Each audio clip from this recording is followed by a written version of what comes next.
Isang mapagpalang gabi po ang bati ko sa lahat ng abuti ng tinig na ito. Sumayin lahat ng pagpapalang ng Diyos Ama sa pangalan ni Kristo, ang bugtong na anak ng Diyos, ang manunubos ng sanlibutan. Amen.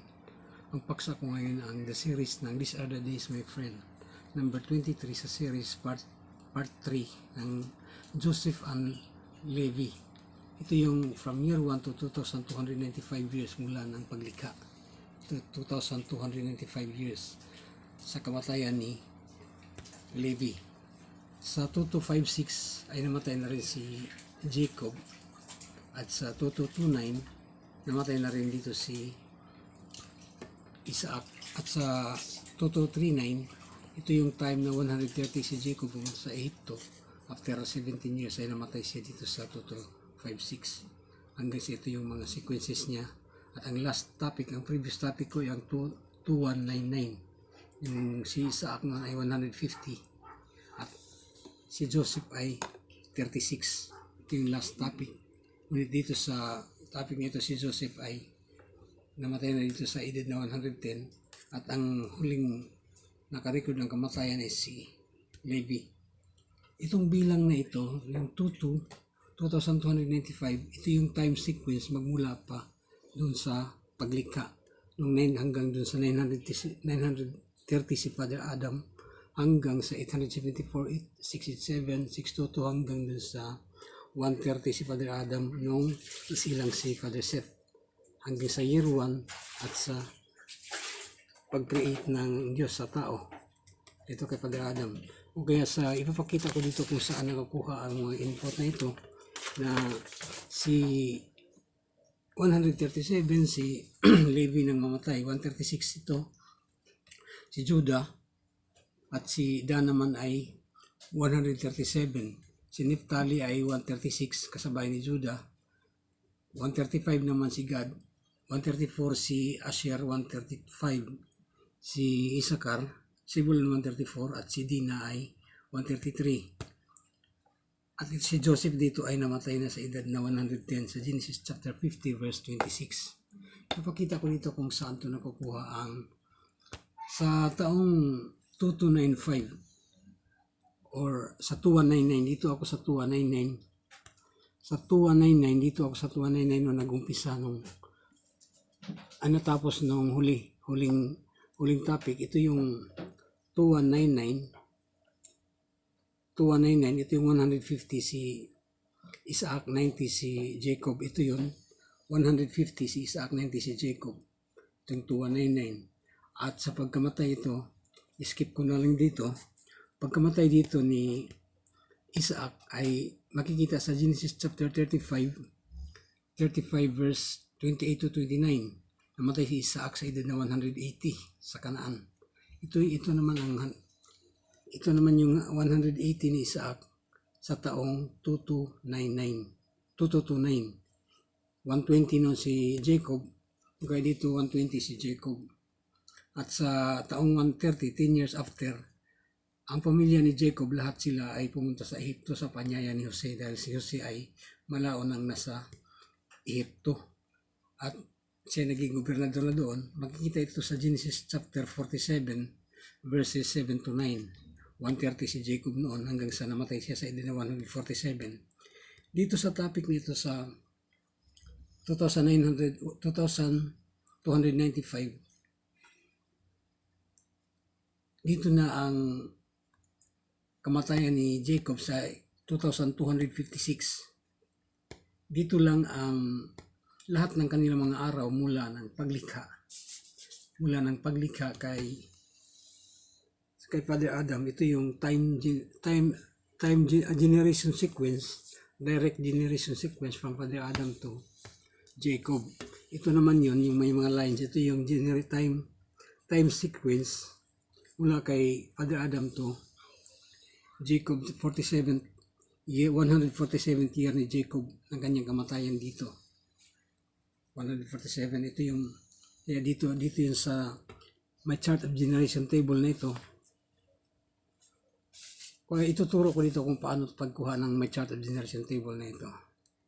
Ang unang gawin ay ang scale chart, 1 to 15 spaces ang horizontal, at ang 10 to 13 spaces vertical. Ito yung step 1. Sa step 2, ito naman ang generation line tracer. Ito yung mag-determine sa kanilang mga edad pag meron ng competition na hindi maliligaw. Makikita natin ang kanilang mga edad ng bawat generation. Ang step 3 ay ang fill in the age of someone when other one was born. Dahil dito sa topic na ito ay medyo, kung didiretso ako dito, kaya ibabalik ko dito sa isang picture. Sa edad na 147 ay namatay na si Jacob. O kaya para makuha natin ito na ang istorya ni Jacob noong time na siya ay pumunta dumating sa Kanaan bago siya mamatay, dahil dito sa 147 ito lang ang taon, ang 2256 na mabibilang lahat ng kanilang mga araw, literally given sa Biblia. Lahat ng kanilang mga araw ay given at lahat ng kanilang mga kamatayan ay given. Kung kaya walang makakalampas dito, the assurance is this, my chart of generation table, dahil ito na ang time sequence na wala nang lalampas dito hanggang sa kamatayan ni Jacob sa edad na 147 dito. At ang structure na ito ay ganito, ang structure nito dahil sa limited space. Ito lang structure dito.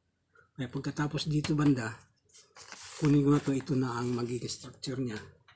O kaya ito na ang story ni Jacob. Ang story ni Jacob ay 40 years si Jacob, si Esau, nung siya nakapag-asawa ng dalawang Kananiya, Genesis chapter 26 verse 34. At ayaw ni Rebecca ng mga Kananiya dahil ito ay halos kamatay na niya ang mga kaugali ng kanyang mga manugang. O kaya kinausap niya ang kanyang asawa si Isaac, ama ni Esau at sa kanya Jacob, na si Jacob ay papuntahin sa Mesopotamia upang doon makapaghanap ng kanyang mga pangasawa. Itong malaman ni Esau, pumunta naman si Esau kay Ismael. Pumunta si Esau sa kanyang tiyo Ismael, na anak din ni Abraham, kapatid ng kanyang amang si Isaac, at kinuhang asawa si Mahalat, na kapatid ni Dibayot, parehong mga anak ni Ismael. O kaya tatlo na naging asawa ni Esau sa edad na 40. Ang sabi ng 40, dahil 40 si Esau, 40 din si Jacob dahil kambal sila. At dumating si Jacob sa Mesopotamia, 40 years. Pagdating ng Mesopotamia sa Genesis chapter 29 verse 18 to 20, ay nakita niya doon si Raquel at nagustuhan niya at gusto niya mapangasawa. Kinausap niya si Laban na kanyang tiyo na gusto niya mapangasawa si Raquel. Pumayag ito kung maglingkod siya ng 7 taon. Sa makatwid, naglingkod si Jacob ng 7 taon para kay Raquel. Nung dumating ang takdang araw na kanilang kasal ay 47 na noon si Jacob dahil sa 40 plus 7, 47. Nung gabing yun ay si Leah ang ibinigay ni Laban kay Jacob at hindi alam ni Jacob kung sino ang kanyang kasiping. Kung kaya pagdating sa kinaumagahan, ibinigay na ni Laban si Silpa na kanyang alipin, binigay niya kay Leah. At kinumpunta ngayon ni Jacob si Laban kung bakit gano'n ang kanilang usapan ay si Raquel. Ang sabi ni Laban, palipasin na lang natin ng 1 linggo at ibigay ko rin si Raquel kung maglingkod ka pa sa akin ng 7 taon. Ibig sabihin, 7 taon pa, tapos na ang 7 taon, 7 taon pa.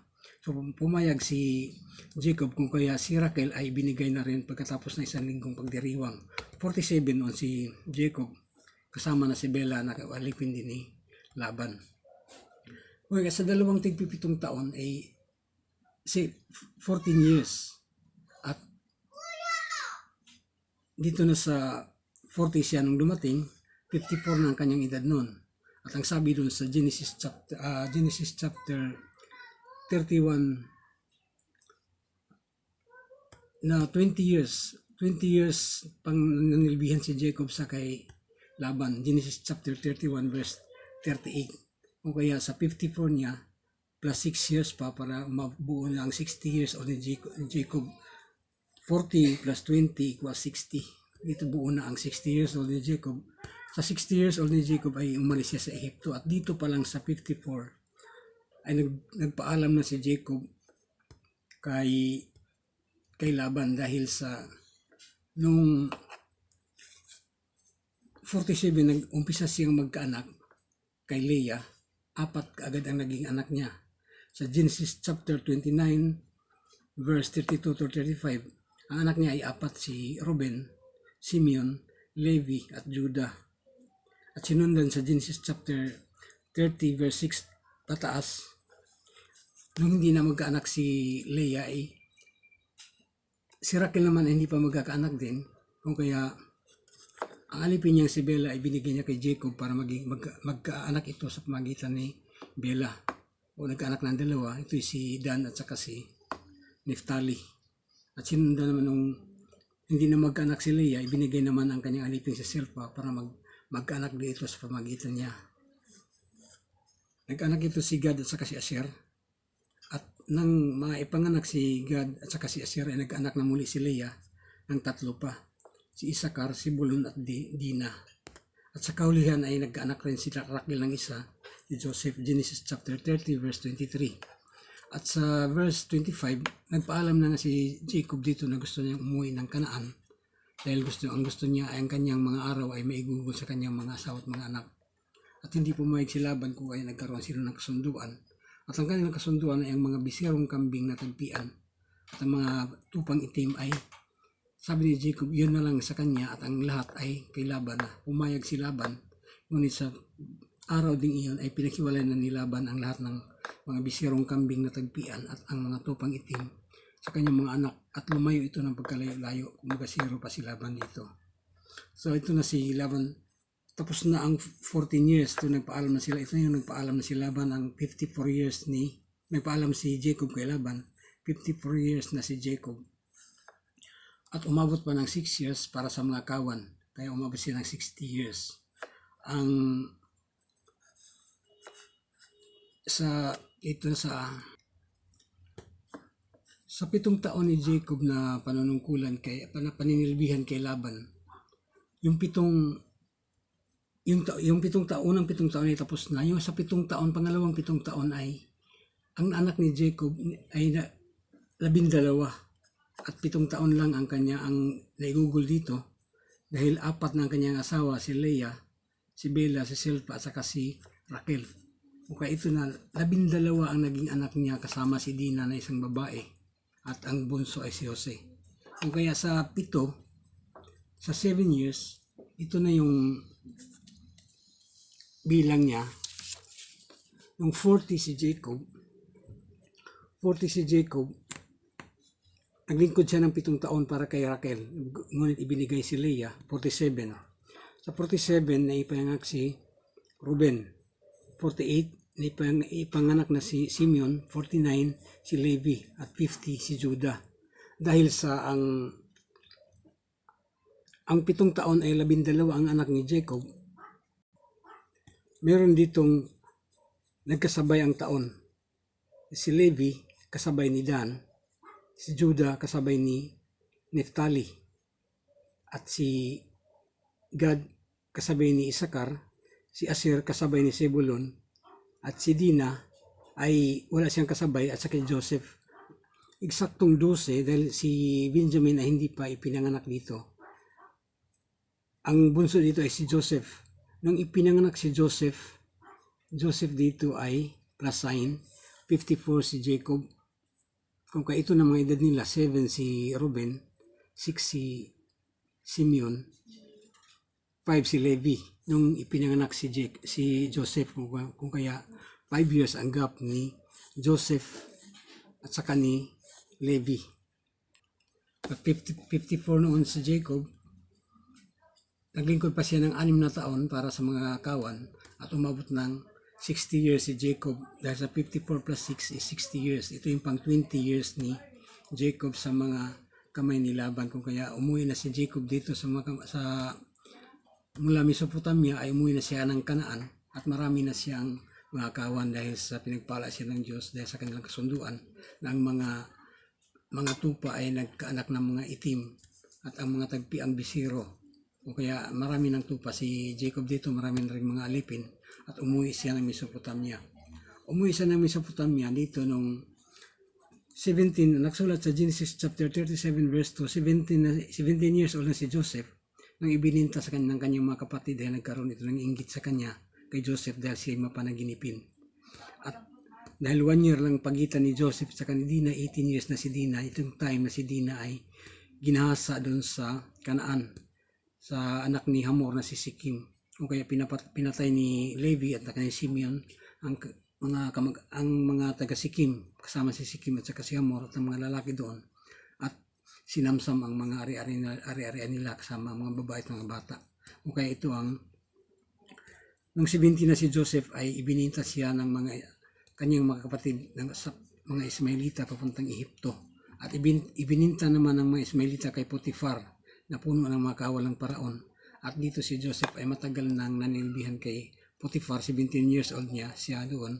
At nung time na siya ay 30 years old, dahil sa panaginip ng dalawang tauhan ng paraon na nagkatotoo ang mga hula ni Joseph, na ang isa ay mapugutan ng ulo at ang isa ay may balik sa pwesto. Ngayon ito nakapagsabi sa paraon na mayroong isang Israeli, isang Hebreo na marunong magpaliwanag ng mga panaginip. Kung kaya nung naipaliwanag ni Joseph ang panaginip ng paraon, ay siya ang itinanghal itong gobernador sa Ehipto pang mamahala sa tagutom na 7 taon. 7 taon na kasaganaan at 7 taon na tagutom. Kung kaya si Joseph ang pinamahala dito, naging gobernador, at binigyan siya ng asawa na si Asenat na anak ng saserdote ng Heliopolis na si Potifar. O sa Genesis chapter 29 verse 18 to sa Genesis chapter 41 verse 45 to 46. Ito sa 30 years old si Joseph nang makapag-asawa, naging gobernador sa Ehipto. Sa 31 years ni Joseph, ito na yung nagkaroon siya ng anak, kasi ang sabi dito sa Genesis chapter 41 verse 50, bago magkaroon ng tagutom ay naipanganak na si Manasseh at saka si Ephraim. At 30 years old si Joseph nang binigyan ng asawa, kung kaya sa 31 to 36 ang gap. Nandito na ipanganak na si Manasseh at saka si Ephraim. Genesis chapter 41 verse 50. Kung kaya ito yung topic ng 2199. Ito yung the previous topic ng 2199, 36 si Joseph. Dito na ang 36 si Joseph. 36 si Joseph, at hanggang sa dito, ito na ang topic ngayon, ang 2295 from 2119 hanggang sa 2295 ay meron ng 96 years. Ang gap dito sa 2119 to 2295, 96 years. At itong 2295, ito yung bilang from year 1 or the Genesis chapter 26 verse 27, yung paglikha sa tao, hanggang sa dito sa time na ito ng 2295, nung kamatayan ni Levi sa edad na 137. Dito namatay si Levi sa edad na 137, Exodus chapter 6 verse 16. Tapos ang 2295, kung kaya ito yung mga sequences niya from 2119 to 2299, pagkamatay ni Isaac, 30 years. From Isaac to ito si Isaac 180.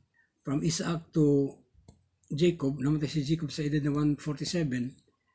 Ito yung 27. Nung 147 si Jacob, nung time na yun 98 si Levi, at saka si Joseph ay 93. Ito yung 17 at namatay si Joseph sa edad na 110. Nung time na 110, 150 naman si Levi, dahil sa computation dito sa my chart of generation table. O kaya from 115 to 137 si Levi, ito yung 22 years. Kung kaya sa 17 ang gap from kamatayan ni Joseph hanggang sa kamatayan ni Levi, 17 plus 22 is 39. Ito na ang mga gap nila,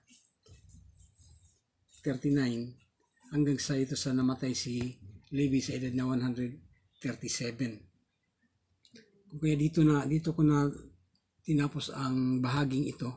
Ngunit ibibigay ko rin ang highlights. Ang highlight dito sa mga darating pa, ito ay nagtutotal ng 1,215 years. ang 3,510 years or ang 590 BC, ang pagbagsak ng Jerusalem. Ito na nga ang relevance ng 586 and 590 BC from 2295 nung kamatayan ni Levi. Ito yung highlights na lang ito. Kamatayan ni Levi hanggang sa 3510 or 1,215 years ang gap dito sa mula na pagkamatay ni Levi. Napakahaba pang panahon, o kaya binigay ko lang highlights at ang mga references sa mga bilang. Ang ginamit dito ay ang Book of Jeremiah, dahil si Jeremiah nagpropesya ng 13th year ni Haring Husyas ng Huda. At Book of Daniel, si Daniel naman ay nagumpisa ang kanyang story mula noong 3rd year ni Haring Joachim. Pagkatapos ni Haring Husyas, ipinalit si Huakas. At pagkatapos ni Huakas naman ng kulang 3 months lang dahil dinala siyang bihag ni Haring Nico ng Ehipto. At pinalitan ng hari na si Joachim, si Eliakim, ang Huda. At after 3 years ni Joachim ay binihag sila ni Haring Nabucodonosor. Kasama si Joachim, sila Daniel, si Azarias, si Misael at si isa.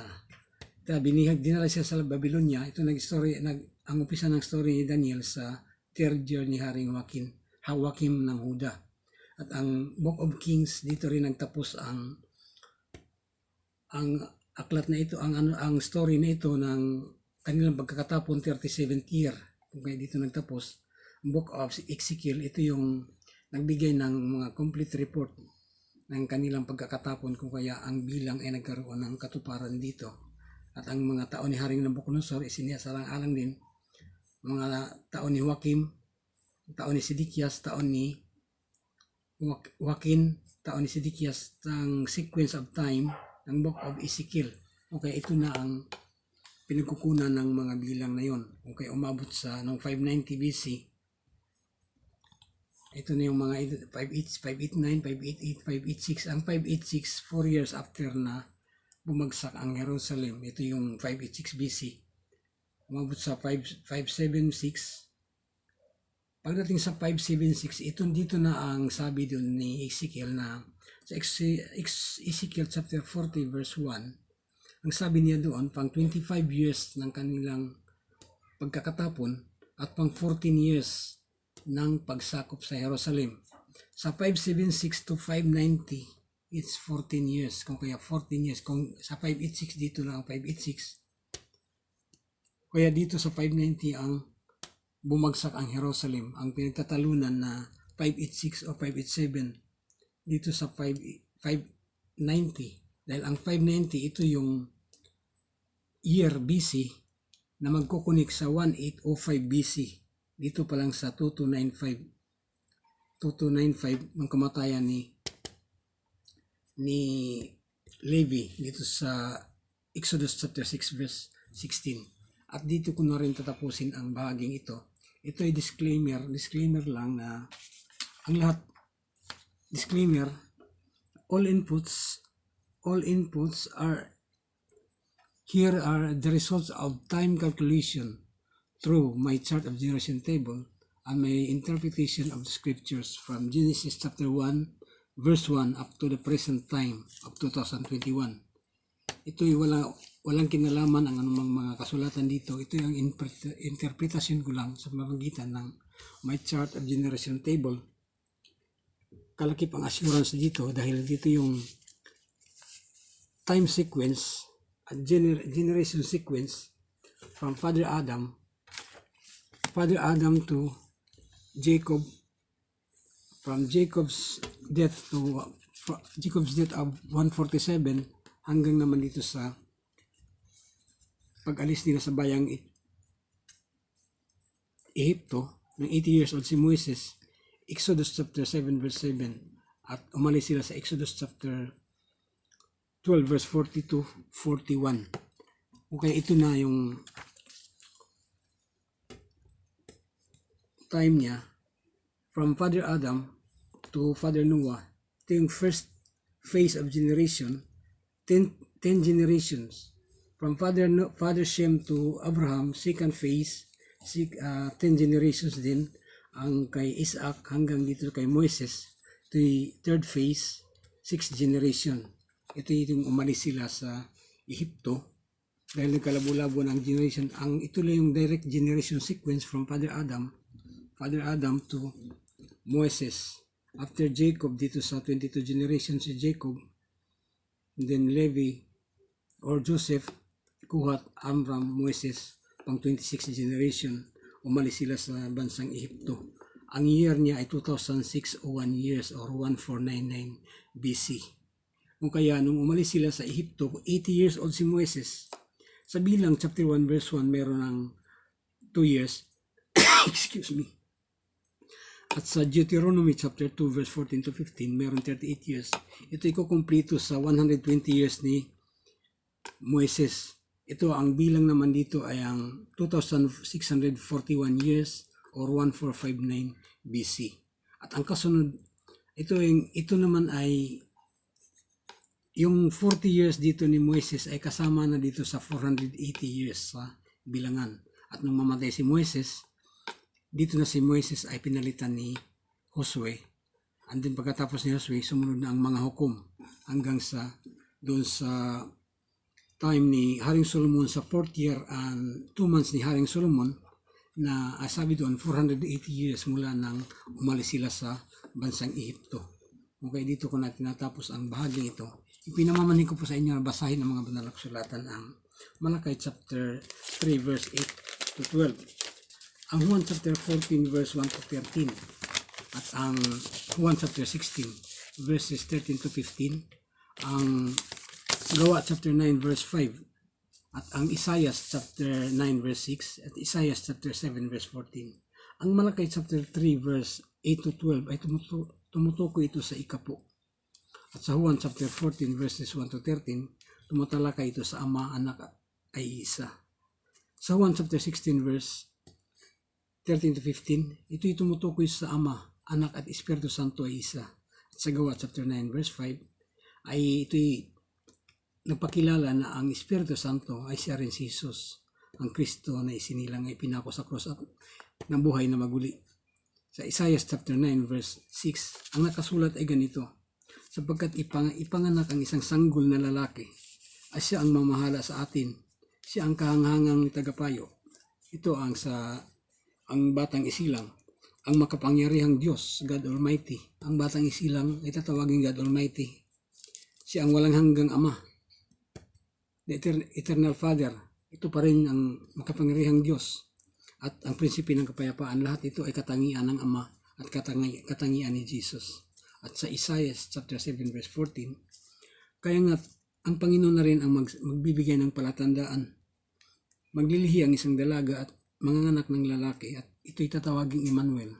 Ibig sabihin ang Diyos ay mananahan kasama ng Diyos, ng tao na kanyang nilikha. Kung kaya doon sa time ni Mother Mary na pumunta si Angel Gabriel, pinadalhan ng salita na ito ay manganganak sa magitan ng Espiritu Santo. Ito ang Espiritu ng Diyos ay nag-undergo sa kanyang creation upang maipanganak, pang maging tao, magkaroon ng laman at dugo. Ay ito nga si Jesucristo. At ang Jesucristo na ito, si Jesus Christ, na yung Panginoon, dahil ang Espiritu ng Ama ay siyang sumasa kanya. Dahil ang sabi ni Jesus, ako at ang Ama ay isa. Hindi ako gumagawa ng sarili ko lamang, kundi ang Ama na sa akin ang gumagawa para sa akin. Siya nagsasalita para sa akin. Walang makakarating sa Ama kundi sa pamamagitan ko. Ito ang sabi ni Jesus. Itong katuparan sa Juan chapter 16 verse 13 to 15, ang Ama, ang Espiritu at ang Anak ay isa. Sumainyong lahat ang pagpapala ng Diyos sa mas pangalan ni Jesucristo, ang bugtong na ang Diyos, ang manunubos ng sanlibutan. Amen. Amen.